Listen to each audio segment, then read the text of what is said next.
Hey, you've heard me talk about Nigeria over and over. And over the last 20 years, as you've heard, 3.5 million Christian farms have been stolen, 50 to 100,000 Christians killed. So you can imagine how many orphans there are and how many refugees there are within the country of Nigeria. It's unbelievable.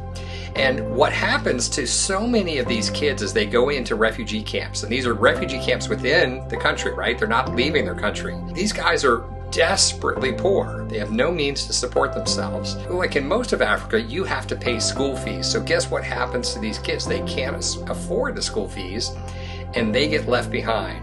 And so what happens though, even let's say a year, 2 years later, the parents start working, they get back on their feet.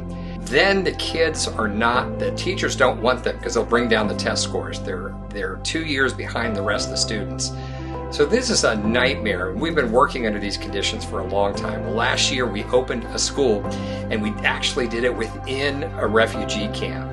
So if only we could open about 1,000 of these, we'd be way farther ahead. We've done lots of education over the years. But this is the first time we opened a school within a refugee camp, and we're so excited about that. So anyways, this is all obviously thanks to you, our donor. None of this happens without you. You know, we're your hands and feet, and we go in and we set things up and we help them to run well and we make sure the money is getting to victims. But this happens because people like you say, Father, I want to help my brother and sister. So because of that, I just want to say, God bless you. Thank you for your generosity. Thank you for your heart, for your persecuted brother and sister.